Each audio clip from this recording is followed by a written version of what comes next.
고린도전서 15장 1절부터 11절에 있는 말씀으로 큐티인 제목은 복음과 하나님의 은혜입니다. 바울은 이제 죽은 자들의 부활에 대하여 다룹니다. 고린도 교인들 가운데 죽은 자들의 부활을 부인하는 자들이 있었기 때문이죠. 복음의 핵심은 그리스도께서 십자가에서 죽으시고 부활하신 것인데 그리스도의 부활은 수많은 증인이 있습니다. 바울은 자신의 회심 사건으로 그리스도의 부활을 입증하며 나의 나된 것은 하나님의 은혜로 된 것이라고 고백합니다. 첫째로 복음의 핵심 진리입니다. 1절 2절입니다. 형제들아 내가 너희에게 전한 복음을 너희에게 알게 하노니 이는 너희가 받은 것이요 또 그 가운데 선 것이라. 너희가 만일 내가 전한 그 말을 굳게 지키고 헛되이 믿지 아니하였으면 그로 말미암아 구원을 받으리라. 바울은 자신이 알고 있는 복음의 핵심 진리를 고린도 교인들에게 확고하게 심어주기 원합니다. 복음을 받는 것은 곧 믿었다는 말이죠. 믿음의 가장 기본은 선포된 복음을 받아들이는 것입니다. 복음은 그리스도의 십자가와 부활을 통한 구원 사건을 말합니다. 이 객관적이고 역사적인 구원 사건을 받아들이면 그 사건이 나에게 실존적으로 효력을 미치기 때문에 믿음은 구원의 수단이 되는 것입니다. 복음을 굳게 지키지 않고 헛되이 믿는다면 복음 안에 서 있지 못하기 때문에 넘어질 수밖에 없습니다. 3절 4절입니다. 내가 받은 것을 먼저 너희에게 전하였노니 이는 성경대로 그리스도께서 우리 죄를 위하여 죽으시고 장사 지낸 바 되셨다가 성경대로 사흘 만에 다시 살아나사. 바울은 나도 받은 것을 너희에게 무엇보다도 먼저 넘겨주었다고 말하죠. 받고 넘겨주는 것은 하나님의 말씀을 전승하는 과정에서 랍비들이 쓰는 전문 용어입니다. 그런데 바울은 갈라디아서 1장 11절 12절에서 복음을 사람을 통해서도 아니고 오로지 그리스도의 계시를 통해서만 받았다고 하지 않았습니까? 그런데 여기에서는 사람에게서 받은 것이라고 하니까 모순처럼 들립니다. 그런데 갈라디아서 1장 11절 12절에서 말한 바울의 의도는 예수 그리스도의 죽음과 부활이 우리를 위한 하나님의 구원 사건이 되었다는 그 진리 자체를 말하는 것이죠. 이 진리는 자신이 핍박했던 그리스도인들에게 들었지만 바울은 받아들이지 않고 거부하였습니다. 그러다가 다메섹 도상에서 예수의 죽음과 부활로 하나님의 구원이 이루어졌다는 하나님의 계시를 받았을 때 믿게 되었죠. 그런데 바울은 역사 속에서 구체적으로 예수 그리스도의 삶과 죽음과 이 부활의 사건들로 나타났다는 겁니다. 그래서 그 십자가와 부활을 직접 목격한 선배 사도들을 통해 그 사건들에 관한 증언을 전수받아 그리스도의 죽음과 부활을 선포하였다고 말하는 거죠. 복음에는 이 계시와 전승이 함께 다 들어가 있습니다. 1절부터 4절은 예루살렘 교회에서 형성된 초대교회에 공용된 복음 선포의 내용입니다. 그 내용이 바로 복음으로 불리는 것이죠. 4가지 요소가 있는데 첫째는 그리스도가 우리의 죄들을 위해서 성경대로 죽었다는 것이고, 둘째는 그가 장사되었다는 것이고, 셋째는 그가 성경대로 사흘 만에 일으켜졌다는 것이고, 넷째는 그가 게바에게 보여졌다는 겁니다. 복음을 말하면서 죽음과 부활에만 이 성경대로라고 하는 말이 붙어 있죠. 그리스도의 죽음과 부활이 하나님께서 선지자들을 통하여 성경에 약속한 구원을 이룬 핵심적인 사건이라는 말입니다. 그리스도의 구원 사건은 그리스도께서 우리 죄를 위하여 죽었다는 것과 사흘 만에 부활되었다는 말로 정리할 수 있습니다. 그리스도의 부활은 예수님이 스스로 일어난 사건이 아니라 일으켜졌다고 수동태를 사용합니다. 하나님이 우리의 죄 때문에 죽은 그리스도를 부활시킴으로 예수의 죽음이 우리의 죄를 씻어버린 속죄 제사임을 다시 확인해 주는 말입니다. 그리스도의 부활만이 아니라 그의 죽음도 하나님이 선지자들을 통하여 성경에 약속하고 예언한 성취라고 하는 뜻이죠. 예수님의 십자가 죽으심과 부활이 구원 사건인 것은 그리스도의 죽음이 우리의 죄 문제를 해결하였기 때문입니다. 그리스도의 십자가 죽음이 복음의 핵심이고 부활은 그의 죽음을 복음의 핵심임을 확인하는 하나님의 사건인 겁니다. 그리스도의 죽음과 부활은 항상 이렇게 붙어 있고 하나의 구원 사건입니다. 이 사건은 우리의 죄 문제를 해결한 사건으로 그리스도의 죽음이 더 핵심적인 대목이기 때문에 바울은 그리스도가 우리 죄를 위해서 죽었다는 말로 복음을 더 예리하게 요약하고 있죠. 복음의 4가지 요소를 방금 살펴보았는데요. 이 4가지 요소를 선포할 때 주어는 항상 그리스도입니다. 그리스도는 기름 부음 받은 자라는 뜻인 히브리어 메시아를 헬라어로 직역한 것이죠. 하나님은 구약에서 왕이나 제사장이나 선지자 같은 당신의 종을 세울 때 머리에 기름 부음 의식을 통해 세웠는데 이들을 바로 메시아라고 부르는 것이죠. 그래서 메시아란 원래 기름 부음의 의식을 통해 하나님의 종으로 세움받은 자라는 보통 명사였습니다. 그러니 사람에게도 메시아라고 부를 수 있었던 것이죠. 그러나 유대인들은 점차 다윗 왕조를 재건하고 이스라엘을 이방 민족들로부터 해방시킬 다윗의 씨를 하나님께서 종말에 일으켜 메시아로 세우리라고 하는 기대가 있었고 또 아론의 후예로 올바른 성전의 제사를 받들 대제사장 메시아를 세울 거라고 하는 이런 기대들을 가지게 되었죠. 이런 종말론적 소망으로 메시아를 기다렸는데 이들을 종말의 구원자를 가리키는 특별한 명사로 사용했던 겁니다. 그러나 예수는 많은 유대인이 기대했던 대로 다윗 왕조를 재건하고 이방 민족들을 정복하고 이스라엘에게 정치적인 자유와 경제적인 풍요와 사회 정의를 가져오는 이러한 메시아 행위를 하지 않았죠. 예수님은 인류 전체의 근본적인 문제인 죄 문제 그리고 창조주로부터 분리되어 죽음에 이르게 되는 문제를 해결한 메시아였습니다. 그들의 기대와는 전혀 다른 방식으로 메시아 역할을 했기 때문에 유대인들은 예수님을 메시아로 받아들이지 않았던 것이죠. 예수의 죽음이 대속의 제사로서 우리 죄에 대한 용서를 가져오고 우리가 하나님과 올바른 관계를 회복하고 창조주 하나님의 무한한 자원을 덧입어 살 수 있도록 한 사건이 바로 이 구원 사건이고 이것이 바로 종말의 구원을 가져왔다는 것입니다. 바울이 부활을 부인하는 고린도 교인들에게 전승받은 복음을 인용하는 이유는 부활이 그리스도 구원 사건에서 가장 기본적인 요소이기 때문입니다. 만약에 부활을 부인하면 기독교 신앙의 구원은 없습니다.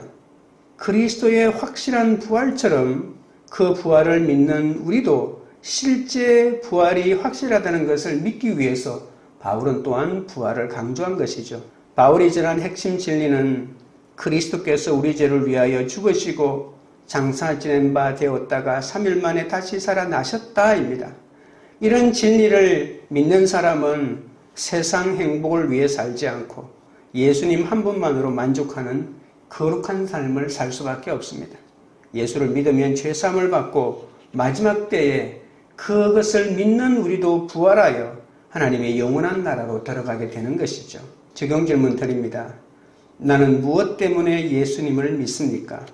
복음 때문입니까? 아니면 세상 복을 누리기 위함입니까? 둘째는 부활의 증인들입니다. 5절부터 8절입니다. 게바에게 보이시고 후에 12 제자에게와 그 후에 500여 형제에게 일시에 보이셨나니 그 중에 지금까지 대다수는 살아있고 어떤 사람은 잠들었으며 그 후에 야고보에게 보이셨으며 그 후에 모든 사도에게와 맨 나중에 만삭되지 못하여 난 자 같은 내게도 보이셨느니라.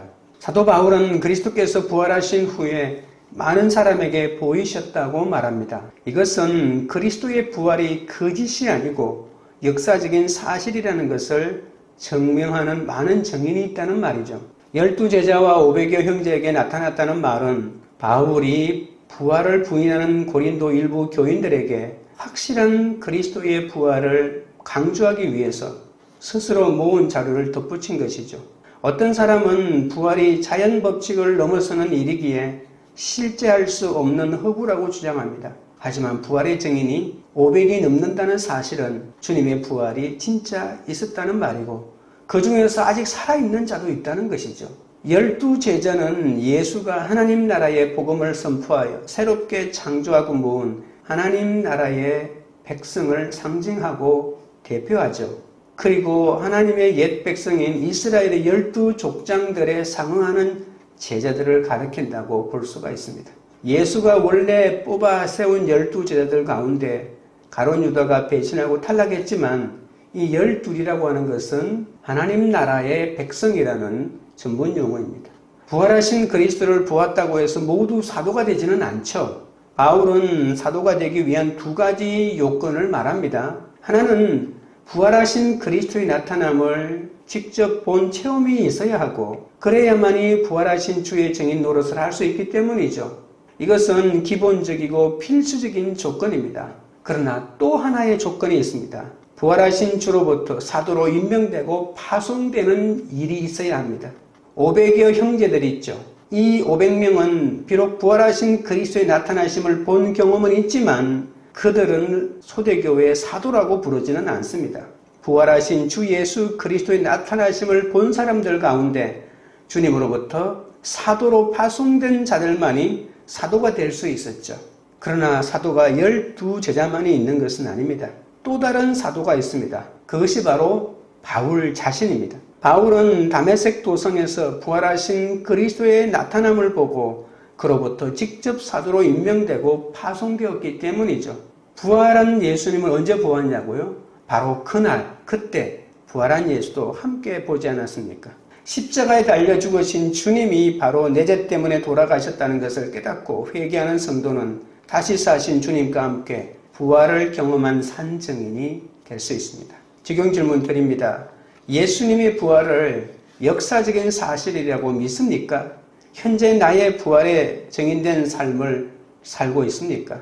셋째는 내가 나된 것입니다. 9절입니다. 나도 사도 중에 가장 작은 자라. 나는 하나님의 교회를 박해하였으므로 사도라 칭함받기를 감당하지 못할 자니라. 바울은 다메섹 도상에서 부활하신 예수님이 영광 중에 나타나심을 체험합니다. 이 체험은 다른 사도들이 체험한 것과 같은 것이기 때문에 내게도 보이셨다라고 하는 이 예수님 부활에 대한 전문 용어를 사용하는 것이죠. 바울은 마지막으로라고 하는 말을 사용합니다. 왜 이 말을 사용했을까요? 자신이 부활하신 주 예수 그리스도의 마지막 증인이라는 뜻입니다. 바로 앞에 모든 사도에게 나타났다고 말했죠. 그런데 자신은 이 모든 사도 속에 포함되지 못하는 듯한 표현을 하기도 합니다. 그러면서 바울은 자신을 만삭되지 못하여 난 자, 사도들 가운데 가장 작은 자라고 스스로 말합니다.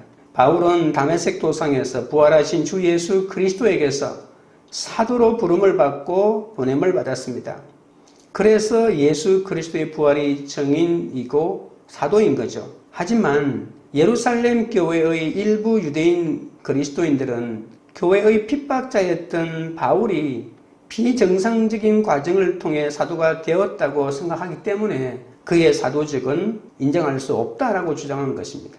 바울도 자신이 예수의 공생애 동안 제자로서 예수를 따른 일이 없고 오히려 그리스도를 믿는 하나님의 교회를 핍박하였기 때문에 사도로 불릴 자격이 없다는 것을 인정합니다. 하지만 바울은 예수의 사도임을 분명히 주장하는 이유 가운데 하나는 자신이 부활하신 주 예수 그리스도를 보고 그로부터 보냄을 받았기 때문이죠. 그러니 사도직의 소명은 전적인 하나님의 은혜라고 그가 강조한 겁니다. 10절입니다.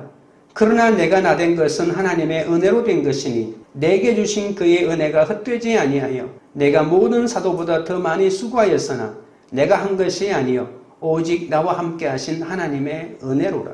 사도 바울은 내가 나된 것은 하나님의 은혜로 된 것이라고 고백합니다. 예수님을 만나기 전 그는 어느 정도 사회적인 지위가 있고 모세 율법에도 열심이었고 가말리알 문화생 중에서도 탁월한 위치에 있었잖아요. 하지만 그 열심으로 그는 교회를 심히 박해하였습니다. 바울은 이런 자신의 숨기고 싶은 과거나 또 내가 나된 것은 하나님의 은혜라고 이야기합니다. 은혜는 그리스도 예수 안에서 이루어진 우리를 위한 하나님의 구원 행위와 그리고 그리스도 예수를 통해 보여주신 하나님의 사랑 그 자체를 말하는 것이죠. 구약 성경에서도 하나님께서 당신의 언약에 근거한 신실하신 사랑을 보여주었다는 표현이 있습니다. 그러나 이러한 하나님의 사랑을 은혜라고 부르지는 않았습니다.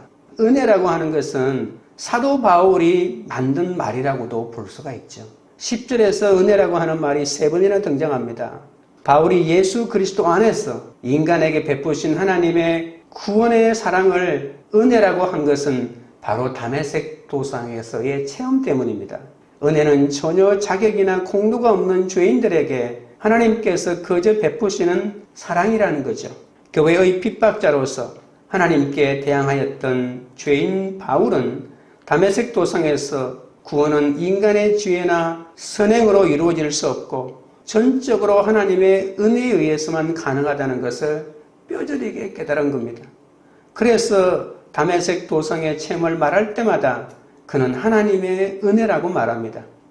바울은 자신의 죄 많은 과거를 의식하고 겸손히 사도들 가운데 가장 작은 자라고 말하면서도 다른 사도들에 비해 조금도 부족하지 않은 사도라는 자신감도 함께 드러냅니다. 그것은 바울이 다른 사도와 같이 같은 예수의 부활을 목격하고 사도로서 소명을 하나님의 은혜로 받았기 때문이고, 그러면서 어떤 다른 사도들보다도 더 많이 수고했기 때문 아니겠습니까? 바울은 자신에게 주어진 하나님의 은혜가 헛되지 않았다고 합니다. 사도로서 게으르거나 열매 없는 자가 아니라는 말이죠. 우리에게 주어진 하나님의 은혜가 헛될 수도 있다는 사실을 알아야 합니다. 은혜를 많이 받았다고 자랑만 할 것이 아니라 받은 소명에 게으르거나 순종하지 않으면 헛된 믿음으로 전락할 수 있다는 말입니다. 바울은 자신이 다른 사도들보다 더 많이 수고한 것도 하나님의 은혜라고 말합니다. 내가 이룬 어떤 긍정적인 성과도 내가 잘나서 이룬 것이 아니라 모두 우리 속에서 하나님이 깨우쳐 주시고 인도해 주시고 힘 주셨기 때문에 이루어진 업적이죠. 우리가 이 진리를 안다면 아무리 큰 일을 이루었다 해도 교만하거나 자랑할 수 없습니다. 바울은 인간이 자신 속에 있는 육신을 신뢰하고 자랑하는 것은 죄의 본질이라고 말한 적이 있습니다. 우리는 오직 주님만 자랑해야 하죠. 11절입니다. 그러므로 나나 그들이나 이같이 전파하매 너희도 이같이 믿었느니라. 그들은 이라고 하는 말은 위에 언급한 게바, 열둘, 야고보 모든 사도를 다 말합니다. 복음은 모든 사도가 공통적으로 선포하는 것이고 모든 교회가 공통적으로 믿는 것이죠. 따라서 일부 부활을 부인하는 고린도 그리스도인들도 그 복음을 믿었습니다. 이 복음의 핵심은 그리스도가 우리 죄를 위해 죽었다는 말이죠. 어떤 사람은 구약에서는 남을 위해서 죽는 것을 금하고 있지만 헬라세가에서는 가문이나 친구나 조국이나 철학을 위해서 죽는 죽음이 흔하였기 때문에 그리스도가 남을 위해 죽었다는 복음은 안디옥 교회가 만들어낸 교리라고 비난한 사람들이 있었습니다. 그러나 그렇지 않습니다. 구약성경 이사야 53장에 보면 하나님의 백성을 위해 자신을 속죄제사로 바치는 주의 종의 노래가 나오지 않습니까? 그리고 신약의 수많은 본문에도 그리스도의 죽음이 대속의 제사가 된다는 것을 밝히고 있습니다. 또한 예수님도 최후의 만찬에서 자신의 죽음이 하나님의 백성을 위한 속죄제사라고 분명하게 말했습니다. 로마서 4장 25절에도 예수는 우리가 범죄한 것 때문에 내줌이 되고 또한 우리를 의롭다 하시기 위하여 살아났느니라고 분명하게 말합니다.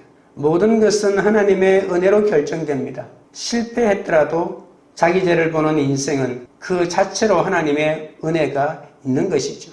은혜의 다스림 속에 살 때 어떤 상황에서도 우리 입술에서는 감사와 찬양밖에 나올 것이 없다는 것을 고백하게 됩니다. 적용질문 드립니다. 지금까지 살아온 나의 인생이 하나님의 은혜였다고 고백합니까? 내가 실패한 그 자리에서 하나님의 은혜를 경험한 적이 있습니까? 기도드리겠습니다. 하나님 아버지, 부활이 그리스도의 구원 사건에서 가장 기본적인 요소이고 부활을 부인하면 우리에게 구원은 없다고 말씀하셨습니다. 그리스도의 부활을 교리로만 믿고 설교의 소재로만 생각했지 참 부활의 주님을 온전히 전하지 못한 저를 용서하여 주시옵소서. 그리스도의 부활이 확실한 것처럼 그 부활을 믿는 우리도 실제로 부활이 확실하다는 사실을 온전하게 믿어 세상의 가치에 휩쓸리지 않게 하시고 예수님 한 분만으로 만족하는 거룩한 삶을 살도록 붙들어 주시옵소서. 십자가에 달려 죽으신 주님이 바로 내 죄 때문에 돌아가셨다는 것을 깨닫고 회개하여 부활의 주님을 증거하는 부활의 증인된 삶을 살게 하여 주옵소서. 모든 것은 하나님의 은혜로 결정되고 실패했더라도 자기 죄를 보는 인생은 그 자체로 하나님의 은혜가 있다고 했습니다. 지금까지 살아온 우리의 인생이 모두 하나님의 은혜라고 고백할 수 있는 믿음을 허락하여 주옵소서. 은혜의 다스림 속에 살면서 어떤 상황에서도 우리 입술에서 감사와 찬양이 끊어지지 않도록 도와주옵소서. 광교리들 교회가 세상의 복을 누리기 위해 예수를 믿는 것이 아니라 오직 복음 때문에 예수 믿는 공동체가 되게 하여 주옵소서. 예수님의 부활이 역사적인 사실이라고 믿고 각자의 삶의 현장에서 부활의 증인된 삶을 살게 하옵소서. 지금까지 살아온 우리의 인생이 하나님의 은혜였다고 고백하며 실패한 그 자리에서도 하나님의 은혜를 경험하는 그런 공동체가 되도록 역사하여 주시옵소서. 예수 그리스도 이름으로 기도드리옵나이다. 아멘.